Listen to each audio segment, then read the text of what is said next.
great to be here online and sharing some of the feedback and insights from the HCI Workforce Planning and Analytics Conference that took place in early February.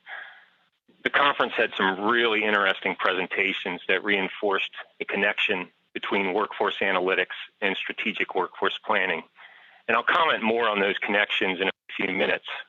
But as it relates to strategic workforce planning, if you think about it, the accounting and the analysis that supports this effort is really more than just counting employee heads and aligning them into key positions. I see two sides to the connection, what I like to call the soft side, and then there's a hard side. And that soft side is really the strategy and the planning. And the hard side is the heavy lifting of data collection and analysis, trending and predicting, and presenting those findings in a way that supports decisions and recommendations that go into the plan. So, let's talk about some of the tools that organizations use to do their analysis. We have a poll that we'd like to bring up. So, we'd like the attendees to respond to this poll as to, what are you using for your primary supporting workforce analytics tool? There's the Microsoft Excel and spreadsheets, and we're going to have a 7-step support group to help analysts break free from Excel for those of you who choose that. But then there's the BI tools out there, and meanwhile, please respond to the poll. There's BI tools that most organizations, IT, your information technology group, has sort of pre-selected these for the organization, and if HR is lucky, they may have access to these tools. There's also pure play workforce analytics tools like ZeroedIn and others in the marketplace, and then there's freely available analytic tools as well. And of course, if you're doing something that doesn't fall in those top four, we did include a selection for others. Bill, would you like to offer any? Yeah, well, it's interesting. My take on it is we see still lots of people that are going through our workforce planning course, for instance, Chris, that are doing a lot of this work via spreadsheets still. The 7-step program, I think, is well said. It's hard to get away from those things because there have not been necessarily the budgets nor the support from leadership inside organizations to get the tools that are needed. You can see the results are beginning to show here, and I would say that that's fairly representative of our experience as we've talked about the concept of workforce planning and analytics to attendees in some of our certification programs. Yeah, great. So, fantastic. We're going to talk more about tools and some details behind them.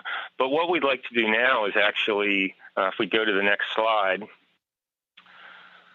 we're going to share some of the presentations from the early February event. And I think you'll find this presentation from Randy Knaflic of Jawbone very interesting. And it's particularly for that 2% that selected other as their analytics tools. Bill? Yeah, I think one of the things that we hear in this presentation, Chris, and this was, by the way, for folks that weren't able to join us in Atlanta, the very first presentation out of the box. So it was the first keynote, and one of the things that he said, and I think he says it in the video we're about to see, if you're not pushing the envelope a little bit, and or if you're not making people a little uncomfortable, you're not pushing the envelope. But there's some interesting stuff here. So let's hear from Randy Knaflic, the VP of People, Places, and Security at Jawbone. There's sort of 3 things that are happening that no matter what you do, you cannot stop. Number 1, all of the information I shared with you about this understanding around health and wellness and sleep and eating, like it's surrounding us, this holistic approach to how we can optimize to be better performers in our job, it's here, and thank goodness. Secondly, we have a whole new generation in the workforce, millennials, who are absolutely open and transparent with all they do. You have no hesitation of posting on Facebook, Twitter, sharing data and information, all with the goal of improving and being better. And the third thing is this. We have now moved and had a technical shift, a technology shift that has taken us from big computers and server rooms to desktops, to laptops, to your phone, to now on your wrist. You no longer need to go to Stanford or to the university for a sleep study.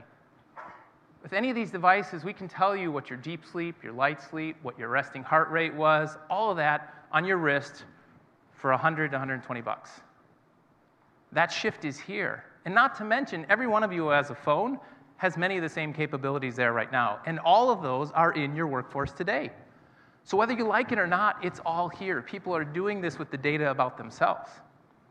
And guess what? When you start to get all this data together, things start to get really interesting. So what you're looking at here is a software product that Jawbone has. It's our corporate wellness product. And you're looking at my people ops team. And what you can see is on the left, in the blue, is our sleep as a team. I can get a sense of, you can clearly see that my team doesn't have a 3-year-old and a 1.5-year-old because the average bedtime is 11:42. I'm in bed like an hour and 40 minutes before that. We can see how we're doing as a team and what we're doing from a sleep perspective. On your right, in the red, is steps. I start to look and see, when is our team moving? When are we not? That little, looks like the mountain, that's the course of the day. And what do you see? You can see when the commute time, what do you start to gather? You can see when people are rolling in. And then what do you notice? That spike. Everybody's like beelining for the door at the end of the day. Holy cow. This is pretty interesting. This is just looking at 2 metrics, steps and sleep for my team. Now, I know some of you are like, whoa, that's kind of creepy. And we'll talk about 2 things. One, first of all, we anonymize the data, so we never report on it at the individual level. And there might be questions at the end around this, but the fact is it's anonymized. And second of all, I want you to think about that creepy effect, because for many of you, 5 years ago, would you have thought about getting in a stranger's car to take you from the airport to here? I'm just saying. I'm one of those. I've had a chance to work for some interesting companies, and it's always, if it's not a little creepy, you maybe are not pushing the envelope so much. But with this data alone, don't tweet me on that one, Pamela, that may not go over so well. But with this data alone, we can actually start to drive change. And at the end of the day, we talked about where the analytics really matters is this ability to start to drive change. So we can start to see some observations like, hey, we noticed sleep is different for the engineering team than before, or when are we moving more or less during the week? That's interesting. And calories. And we can actually start to make some interpretations.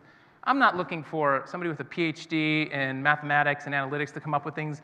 All of you could start to come up with some of these questions.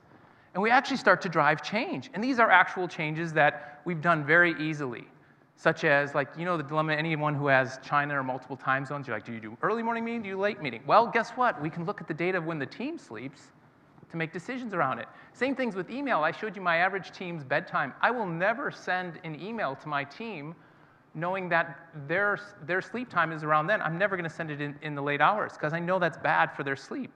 There's many tools you can do delayed send. I'll send it after they're sleeping. They'll get it in the morning. Plus, they'll think I'm up in the middle of the night.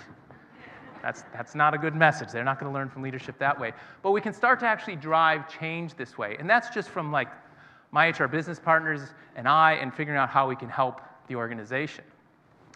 We actually have where the software starts to drive this in the same way it does for the app and individuals, starts to drive recommendations and make suggestions, which becomes much easier. But then I think things get really interesting. And already I know a number of you the wheels are starting to crank and starting to think about where are those other interesting layers. What if we start to layer things on top of each other, like our performance data? What does that data look like?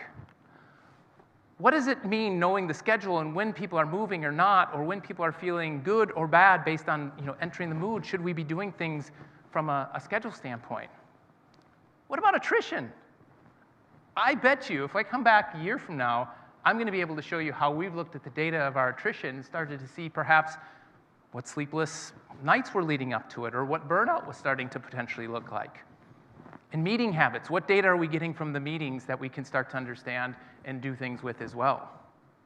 And ultimately, does this start to actually lead to a new level of what is top performance? If you think about it, if you really believe in your hiring process, we hire great people, they do really well, then it should be all about optimizing for that. And this isn't just theoretical. This isn't theoretical at all. When we look at the top performers, and I've come back to this slide here, I won't show you, but a simple filter on this data, again, anonymized, I can look at our top percentage of the workforce and say, what do the step and sleep habits look like for our top performers?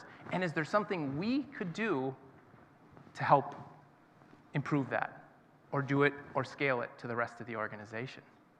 That's pretty powerful. Or if we think about the right time to schedule things in the organization, this becomes very, very valuable. I'm going to show you a very interesting data slice. I'll take a minute and let you digest that. And what you're looking at here is we've mapped the sleep of our organization in San Francisco against other users of similar demographics, and then lined up our product launches and what that cadence looked like in the organization. And as a company that's releasing products and software updates somewhat regularly, this became very interesting. We could start to see what is that lead up to a particular launch, and when does the sleep recovery happen. And when we think about the fact we can start to layer in other components, we can do things like we have an open vacation policy. I can start to push the CEO to say, hey, why don't we drive a break in the organization to give everybody a reprieve? Because we see the data, we know what it means, and we can do something about to impact that. I always want to make sure I give you tips, things you can take away, easy stuff. And here's one, because what we like to do is optimize all real estate. And one of the areas we find great real estate is in the restrooms. And these are little placards that we put, little clear plastics. You can get them for like 99 cents. We put them in the stalls, where people spend time. We can talk about this. And we use it to put every week, we put updates about what's going on in the company. And we found that knowing what was happening in terms of step movement, we were seeing something significant around the fact that on Tuesdays, over the last quarter, we were seeing a massive decline in movement for the overall organization. And so we put it up there, and we challenged the employees and said, hey, everybody, let's get out there. We created a little page where people could go, Turbo Tuesday, go there. We suggested we do walking meetings, have a walking one-on-one. By the way, that's a good tip. It frees up conference rooms, meeting rooms, helps solve a lot of problems. And we did that, and it had a dramatic impact. And here's that opportunity where we use the data, we find ways to communicate and drive change within the organization, and we see the result of it.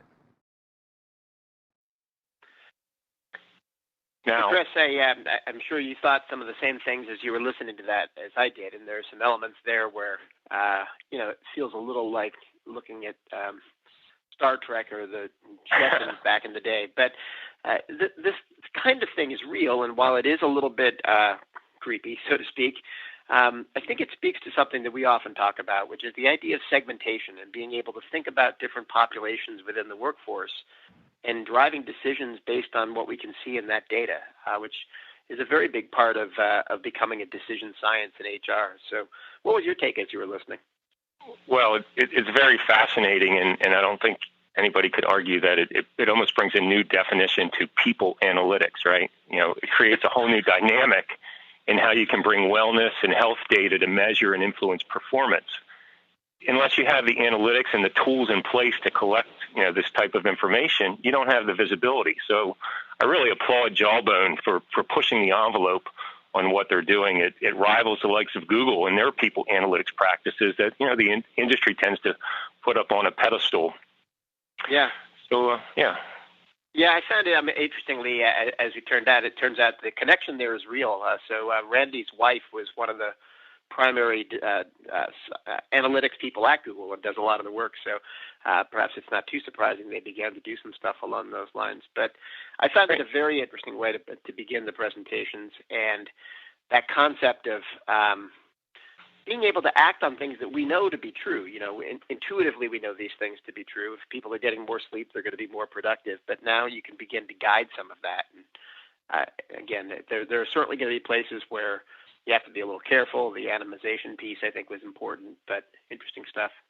Yeah, great. Well, let's push on. There was a couple other presentations that are worth noting. Stella Lupashore spoke of organizations needing adaptive people systems that detect signals.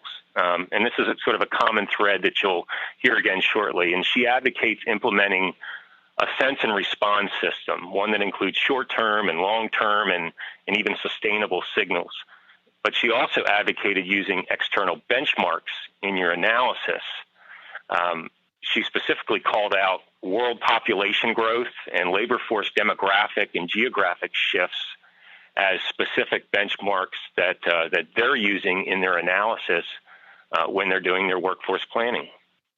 Yeah, I thought it was an interesting look at the kinds of things that get brought into the equation from a workforce planning perspective. So yeah, Stella's presentation, though she wasn't able to tell us which large financial institution, I think we were all guessing there at the conference. It certainly was a large one. And I think that connection between analytics and workforce planning came through nicely in her presentation. And my sense was similarly in the next one. But yeah, what were your thoughts on that? David with Pacific Gas and Electric, he shared how PGE is connecting the dots between their business strategy, their HR strategy, their workforce strategy, and their workforce plan. He also discussed both internal and external factors that tie into the workforce strategy that then need to roll down and be incorporated into your analysis. For instance, internal factors like your aging workforce and retirement attrition. And then those external factors, again, like unemployment rates and level of retirement confidence that's tied to the current economy. So as you can see, the analytics needed to support workforce planning is more than just counting employee heads. So it's much more so. I would submit, Chris. I mean, as I was listening to David's presentation, I was reminded of part of what we do in our workforce planning model is to work around kind of a gap analysis that relies on an understanding of the current state. And I think HR in general, or organizations in general, think that they're pretty good at understanding the current state until you really begin to try to act on it. And understanding that data lives in lots of different systems sometimes, particularly in the organizations we looked at that are measuring things, keeping things in spreadsheets, being able to think about retirement rates, for instance, in specific populations of the workforce is very important in workforce planning. I thought David's presentation was right on point with that. Yeah, there's no doubt that there's obstacles that organizations face in implementing not just workforce analytics, but even the strategic workforce planning. So let's take a quick poll of where organizations are with their workforce analytics practice. So we'll ask that you essentially complete this sentence. Our workforce analytics practice is, right? It's developing, it's lacking, it's mature, it's non-existent, it's robust. In organizations, some of the obstacles that people do face is, lack of people resources, lack of data, dirty data, gaps in leadership, lack of alignment, lack of interest, fear of what you might find, which is always interesting because we found that organizations and leaders really have to embrace vulnerability as it relates to measurement in order to succeed. And vulnerability can spawn the opportunities that bring creativity and innovation. So, some of you may have... Go ahead. No, I was going to say we're seeing a little trend in lacking going up versus developing, as you were talking, Chris. But I think it proves that a lot of people are beginning to overcome some of the obstacles. Let's move on. You want to set this up, Bill? Yeah, sure. Yeah. I think one of the things that's interesting about this next presentation is Bertrand at Oracle took us through a lot of sort of scientific research that they've done and work that they've done in helping organizations implement systems in relation to data. And I think Bertrand has some particularly important insights around the role that people play in this process. And I think you folks will enjoy Bertrand, so let's listen to him, and then we can talk a little bit more about his presentation, and then we'll walk through the rest. But this was one of the afternoon presentations on the first day of the conference. So here's Bertrand. How many of you have been in a meeting with either senior HR leader or senior business leader that says, it takes you a week to give me a global headcount report. How can you possibly predict who's going to leave? I have, right? And the answer to that is, it's simple. It's actually two worlds of data. There's the counting world, which is like headcount report or payroll, and it's either right or wrong, and there's a probabilistic world. Predictions are inherently probabilistic. There's always an uncertainty associated with a prediction. So the prediction, the probabilistic world, doesn't have to be 100% right. It will never be 100% right. And you don't have to wait. You don't have to wait till the counting world, till that headcount report takes one day instead of a week to potentially predict what might be happening in your organization. You have to probably work on both at the same time. But a lot of companies make the mistake of saying, until you can get that counting world perfect, I don't even want to talk about this other stuff. And that's probably a mistake. The other obstacle, and I lived 4 years in sub-Saharan Africa, so I learned that the two most dangerous animals in sub-Saharan Africa to humans are mosquitoes and hippos. Never stand between one of those and water, by the way, because they will run you down. And they're very aggressive. But in this case, credit goes to Andy McAfee, who first shared this concept with me. Hypo actually means highest paid person's opinion. Right?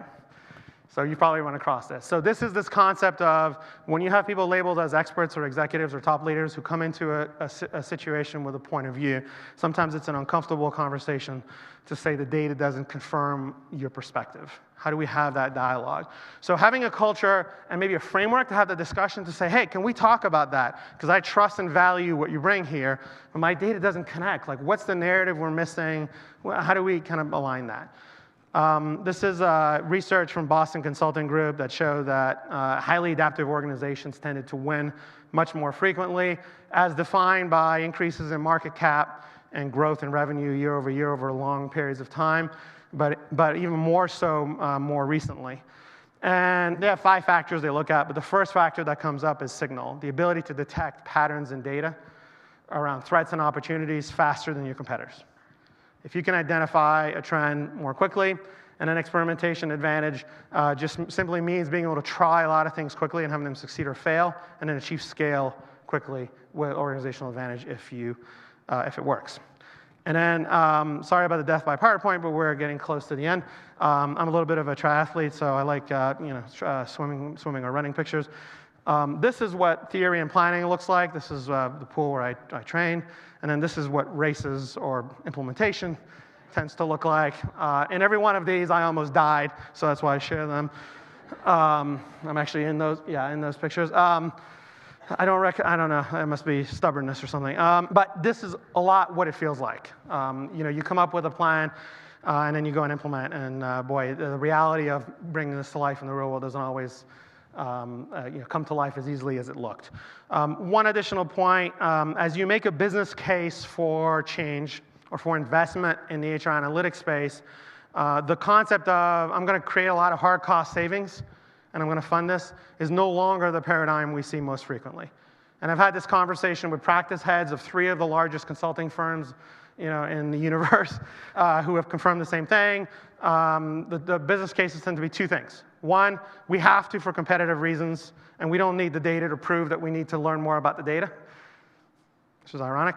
Or the other is what I call the venture capital model, which is we're going to invest, let's say $1 million across 10 initiatives to answer key questions that would really move the needle on the business potentially if we did it, and then 2 or 3 of those are going to be huge wins. One example of that is widely publicly known, Bank of America. They were having different outcomes in their service centers. They found that some service centers had a higher turnover rate and lower level outcomes with customers. They did some research around the data. They found that service centers where people collaborated across teams better tended to have way less turnover and better customer outcomes. And they found that the only time a service center a team generally can collaborate across groups is at lunch. And so the service centers that had scheduled lunches all at once, when they rerouted the calls somewhere else, actually had much better outcomes. So they changed how they routed the calls, and the forecast over 3 years, they saved about $15 million. So that's an example where, you know, the venture capital model works, right? You could have 3 or 4 other things that fail as investments, but if you save $50 million by just changing how you route calls and schedule lunches, it's probably worth doing. Winning organizations tend to focus on driving up the intangible value of the business. If you think about, you know, why a company like Apple or Google is worth maybe more than IBM, you know, there's a sort of hard assets, there's a IP component, and then there's this intangible of, okay, the market cap doesn't necessarily sort of add up. There's a range there. Top HR functions have the ability to do that through the talent they deploy and through the leadership capability they bring. HR leaders who think like chief marketing officers. If you want to see sort of what that journey looks like, they started this journey 5 years ago. CMOs 5 years ago were looking at market segments of like, you know, men 40 to 50 in the East Coast. And now it's segment size 1. Total digital enablement. And so we've gone from a world where you're a segment, you're a target audience, et cetera, to a world where you're a segment of 1. Everything's personalized. If you've ever gone to a major shopping site and browsed for something and put it in a cart and then not bought it, and you go to Facebook, and next thing you know, the next day, there's an ad for that exact item you were thinking about buying, right? So that ad doesn't go to 10,000 people. That ad just goes to you. Yet as an employee, how many of us still run organizations where you treat employees as one-size-fits-all versus creating that customized experience? By the way, there are limits to customization, as I found out in my last conversation with a CHRO. Apparently, you cannot customize your compensation as much as you want. But other than that, there should be some other things that you can customize, you know, such as how you work, where you work, et cetera. That last point is probably pretty important. If you look at social networks, the platforms that are embedded with process not only help the work get done better, but they create a social exhaust that give you insight into how work gets done and can help you answer key questions. So if you think about what's the value of all this data, you can actually answer great questions that you couldn't answer before. Like, let's say a sales process. Does it help us accelerate our sales process if we escalate to legal and deal management 3 steps earlier for deals that are from this size to this size?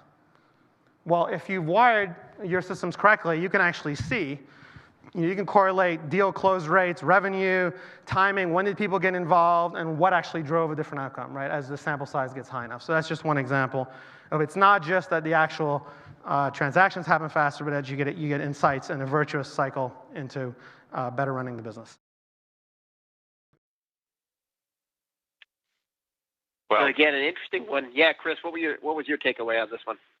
So I love the term data exhaust that Bertrand uses. You know, capturing the exhaust and using it constructively gives other users the same context that an analyst might have. You know, our clients have the ability to annotate notes and write purpose statements directly onto their dashboards in order to capture that data exhaust and harness it to inform others. We call it social engagement in our footprint. The other piece that Bertrand shared, that highly adaptive organizations tend to win more frequently.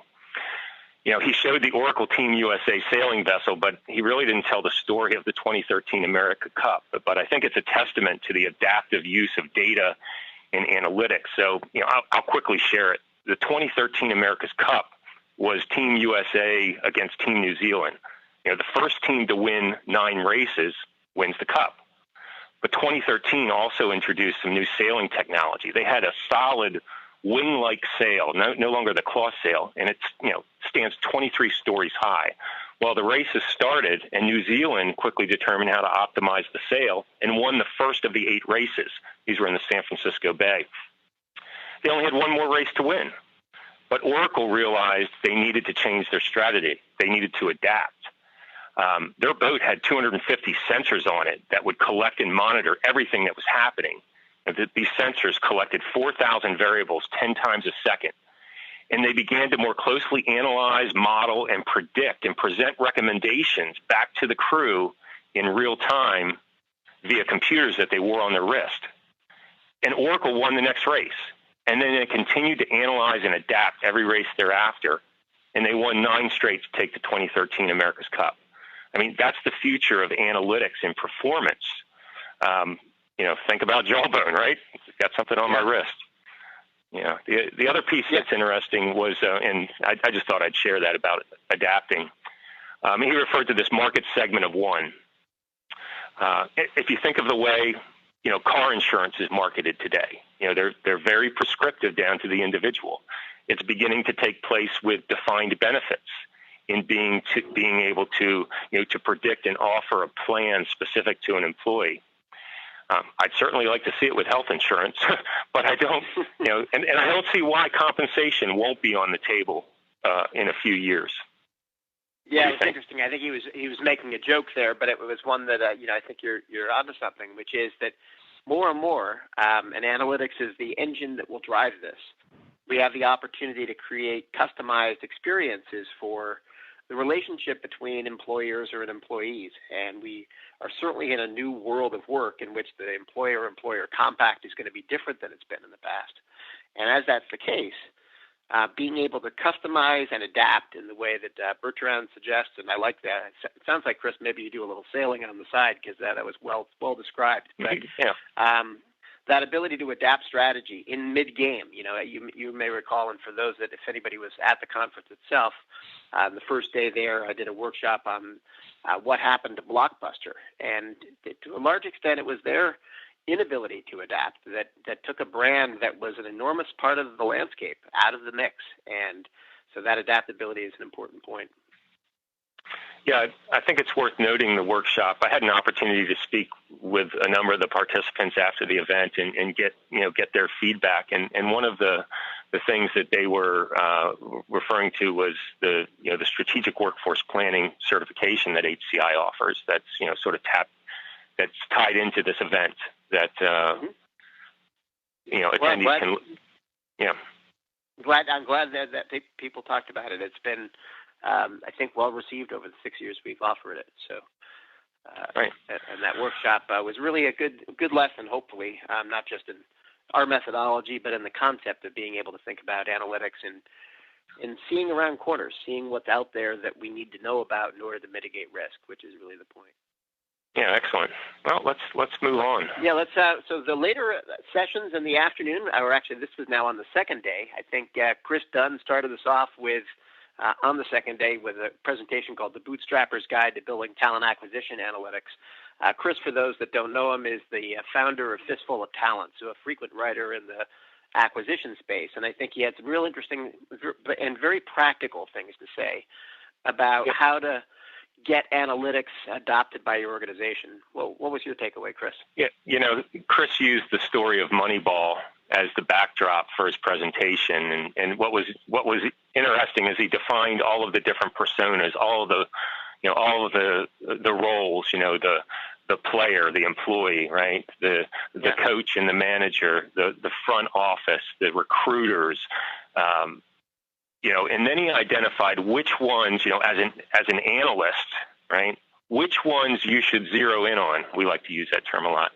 And which ones really you might consider ignoring, because it's just noise, right? Don't focus on these, don't focus on those.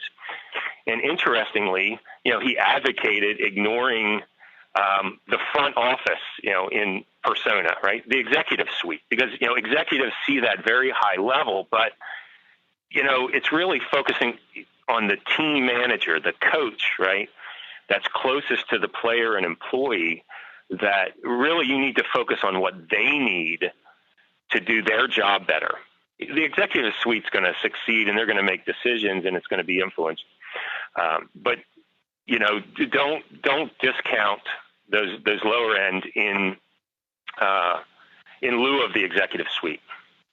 I think that's right. And as I recall Chris talking about it, he made a joke because many people in talent acquisition and in the world of talent management in general have heard the Moneyball reference before, and we've all sort of gotten our head around it. But I think he was very practical in the way that he talked about. He showed the Art Howe, who was the manager, and he being kind of a naysayer on the process, and then the group of scouts, people that weren't necessarily going to get it, and really the guy that he was encouraging going after was the Jonah Hill character. And I think it was an interesting point, I think, in terms of figuring out who your stakeholders are going to be and what they're going to do with the applications. Right, and where, in Moneyball, that Jonah Hill character began looking at on-base percentage and things that were, against the grain traditionally, he, from a talent acquisition standpoint, Chris encouraged organizations to really stop just reporting turnover and start predicting it. The algorithms are there; they're proven. Everybody has the basic data, so make use of turnover prediction, and also where organizations are mostly reporting time to fill. Shift your focus more to quality of hire. It's more difficult, but it's more valuable. So, what we learned from Chris is that people tend to report what's easy, but there's tools out there to help you do the heavy lifting and get more value with workforce intelligence. I agree. So then our last presenter, I think at the end of the second day, and we're going to watch one more video. Actually, this was at the end of the first day, and then I think we had one more the second day.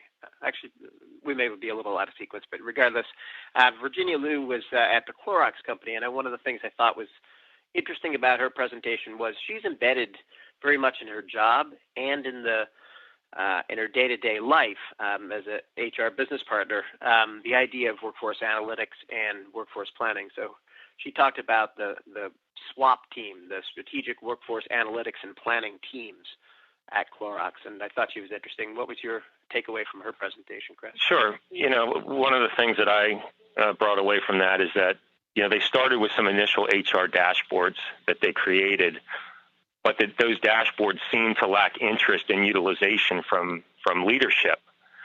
So Virginia took a step back and decided to take a different approach and start with the business questions that leadership wanted to answer. So she interviewed the leaders and asked them, what are you trying to answer?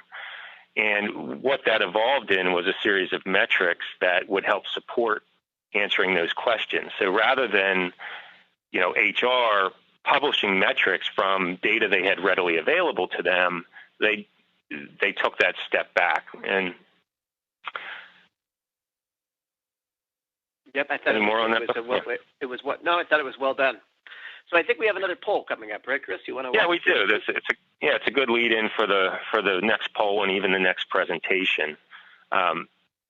So we're asking the participants to actually rank these areas. What are the key areas in your organization where you're applying analytics in order to answer business questions? Randy, did you want to step in and? Sure. This poll works a little bit differently from some of our previous ones. So, folks, you can actually click and drag the different options you have with putting the most important area at the top of the list and the least important area at the bottom.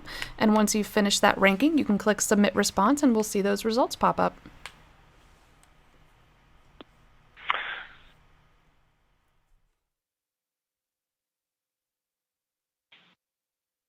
Yeah, interesting. Performance leads the pack. Performance drives business.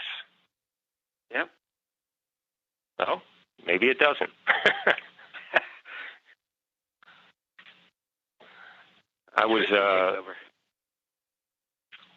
We were having some conversations recently about the difference between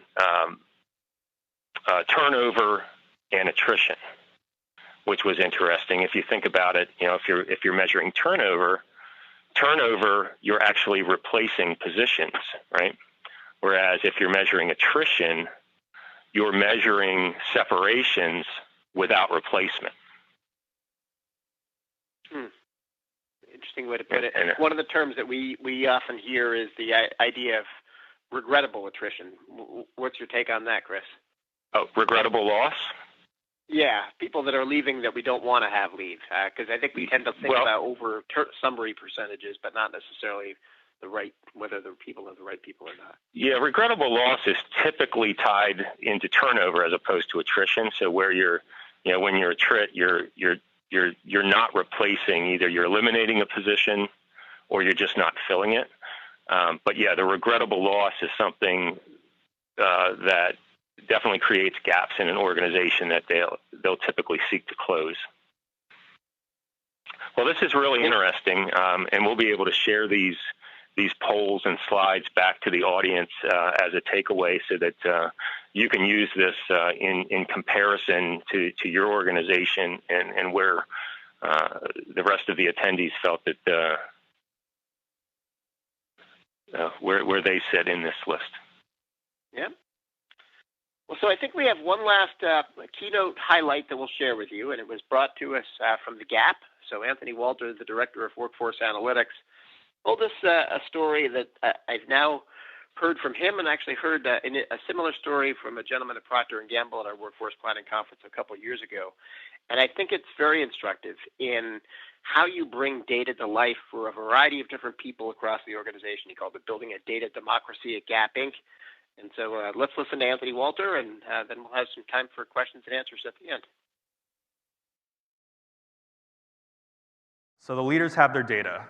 The leaders prioritize their data. We knew where to spend our time and investment, but now they're asking questions. And when you have to go in front of the board of directors, you're going to have to defend your data, and you're going to have to look into it more. And so they're going to their HR generalists, and they're asking them, can I get more of this data? Can I do a deep dive into this information and split it by all these different things? Well, that just wasn't, they didn't have the capability to do that. And ultimately, they would come to us, and again, we started becoming order takers. We couldn't think more strategically around how we wanted to have business impact. So what we had to do was really flip it on its head and kind of have a democratization of data, where we wanted to create a baseline across our entire HR community of where you could pull this information, why was it important, how you could ask the right questions, and how you could communicate it in the right way.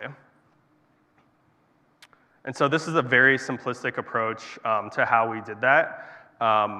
If you want more information, obviously reach out to me, but there's also kind of a spotlight on Google's Rework website, which is kind of an open source collection of best practices in HR that goes really into depth of how we've kind of, around our training and how we've done this process. But really how we brought kind of analytics to the masses is we found our kind of power users. So there was 8 to 10 folks in each one of our brands who had used data in the past. They were probably our only users in the tool, but we reached out to them when we started to train them. We created in-house training that looked at why workforce analytics was important, why your leaders are asking for it, how you could actually use the tool. And we did 4 sessions spread over 2 months. They were hour-long sessions so that they were really bite-sized chunks of the importance of workforce analytics. From there, they really started to go out to their brands. They know their business better than we do, sitting in the corporate center, and they really started to utilize and build the context around that data. Other people started to get interested in the HR community. They wanted to use the data as well, and it kind of started to have a domino effect, and we started to annually give the training that we had created to a bigger group. Once we had critical mass, we created a workforce analytics community of practice, and what that really did was created alignment on a lot of different things, whether it was data governance, talking about what was going on in their business, what reporting they were doing, whether it was kind of having certain processes aligned and making sure we were all on the same page, because we didn't want to go to the past where we had a leader looking at one thing in one brand and then they go to another brand and they're looking at a totally different thing, and there's not a lot of credibility there. So let's go back to our opportunity and where we're at today. Again, I won't run through everything here, but I think we have kind of a consistent process that's reinforced through our community of practice. We have consistent exposure to the leadership and board, so that dashboard is received by the board on a quarterly basis. It's building our leaders' data fluency and workforce data, and they're consistently using it to make decisions. We have a data-first mindset, so we're not only order takers now. Since we've built this capability out in all of our brands, they're a lot more self-service. They can pull the information themselves, and we get enterprise requests, or we think about some of the work we're doing a little bit more strategically. And then lastly, we've gone from pockets of analytics capability in HR to over 250 users in our workforce analytics tool. That's grown from those 8 to 10 folks who use it on a consistent basis. We continue to do the annual training, which we call WFA 101, Workforce Analytics 101. We now have a 201 for more advanced users, and we're continuing to grow that capability. So lessons learned. Again, I would recommend starting questions first. That'll lead to the metrics that you want to answer those questions. So go to your business partners to ask those questions and around what human capital questions would drive their business.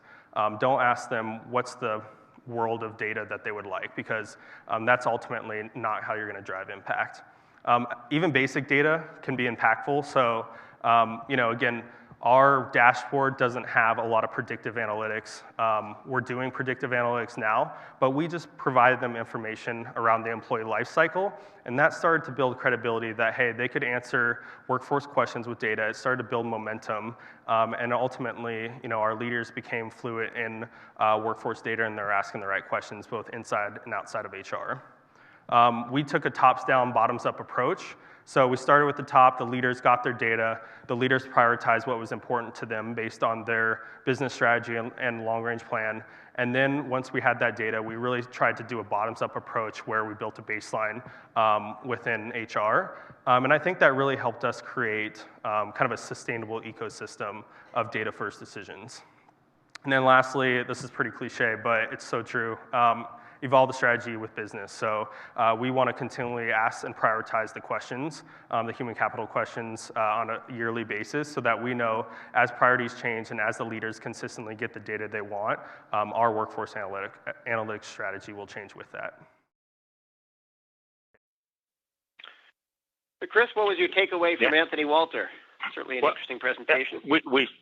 We should have had another poll that asked the audience how many of the HR execs would like to turn HR on its head.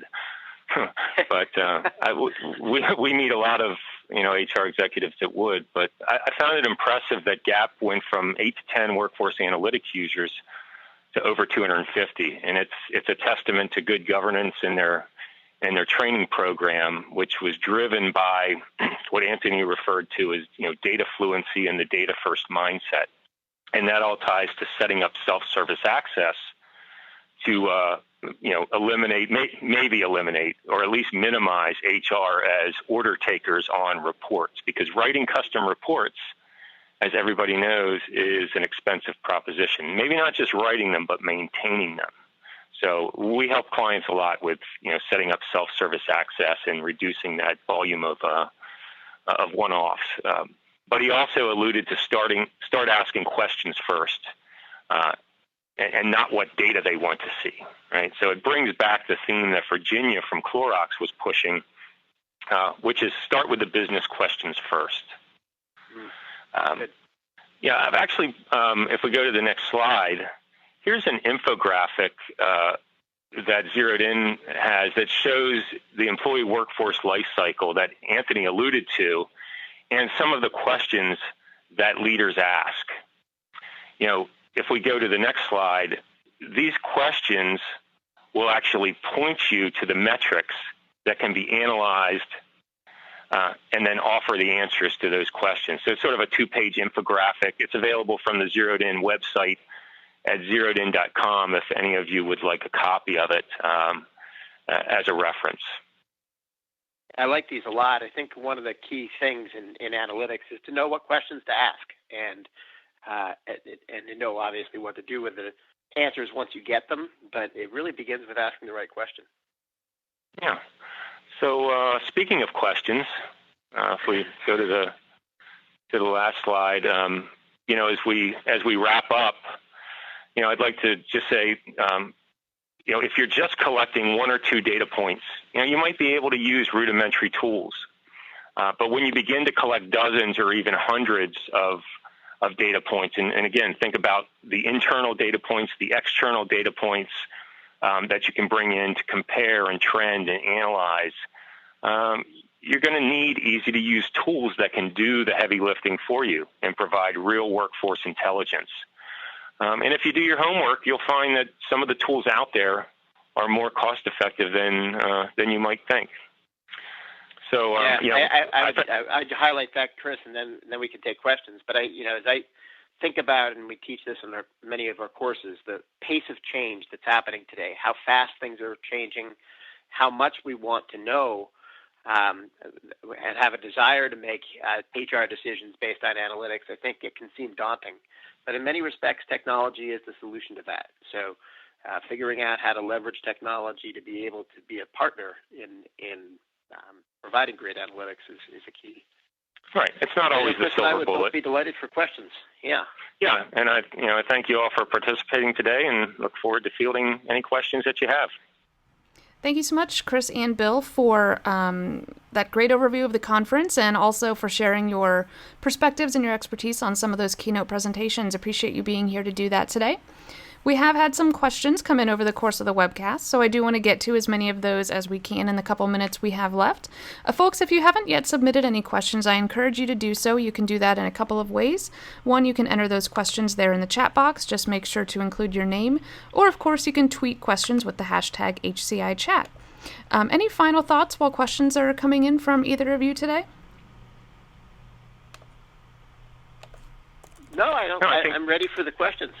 Sounds good. All right. Our first question here, we've actually had a little bit of a debate going on in the chat box regarding this issue, so I'd love to hear some further thoughts from you guys on sort of defining attrition versus turnover, and what do those things, or what do those two different concepts have in common, and what makes them different? Would you guys mind expanding on that just a little bit more? Sure, and I alluded to that just a few minutes ago, where turnover.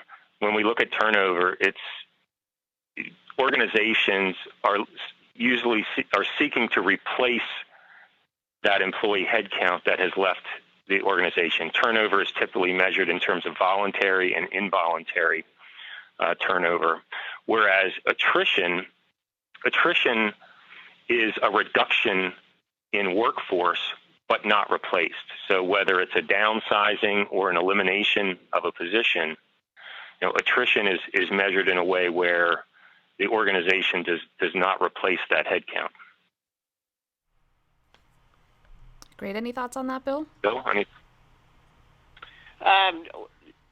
think that's right. I mean, I certainly think that they're different concepts. I think that the term attrition does sometimes get used with regrettable, and so I think there's probably some people out there that use it in a slightly different way than Chris describes, but I think that's okay as long as we are clear about what we're talking about, which is understanding that some positions we're not intending to replace, some positions that we are intending to replace, and some people, when they leave, we don't want to have leave. And I think one of the real challenges with the idea of turnover is that we tend to measure summary turnover percentages as if that's actionable, when it's really regrettable people that are leaving that we care about. Great. Thank you for your thoughts on that. And our next question here, going back to the Jawbone presentation, and I think Bertrand touched on this a little bit, is that creepy factor. How can leaders who are ready to really start using analytics programs in their organization overcome the objections that get people worried about their personal information? Well, I think organizations, yeah, sure. I mean, you even have this with things like engagement surveys where, organizations or employees versus their concerns over anonymity versus confidentiality. I think, and that's why organizations tend to use outside firms for things like engagement, not because it exclusively creates anonymity, but because it helps maintain and honor the confidentiality at a detail level, and then the results are provided back at an aggregate level. So certainly one way to enable that is to embrace external vendors that collect data for you. So whether it is a Jawbone that's collecting data in aggregate about employees' health and wellness and activity, or whether it's a ZeroedIn that's collecting engagement data or other factors, that can help mitigate some of those concerns. Yeah, I think that anonymity factor is key. and in the Jawbone presentation, Randy talked about the levels that they've gone to ensure anonymity, including kind of a double-blind approach in which one person has access to one part of the data, the other person has access to the names, and so therefore there's no ability to tie it to a particular individual. And I think the other is sort of trust and transparency in the organization. So making clear why this data is being collected, what's going to happen with it, that sort of thing helps, I think, to mitigate some of that risk. Mm-hmm.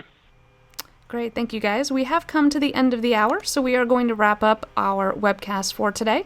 Please feel free, webcast attendees, to continue this discussion on Twitter with the hashtag HCIChat, or you can also take a look at Human Capital Summit and other upcoming HCI events by clicking Attend a Conference at the top of this page. I do want to say one more thank you to our presenters today, Chris Moore and Bill Craib, and also to ZeroedIn for making this webcast possible. Of course, the biggest thank you of all goes out to all of our HCI members. We appreciate you taking the time out of your busy day to spend with us and look forward to seeing all of you on another webcast soon. Thanks again and have a great day.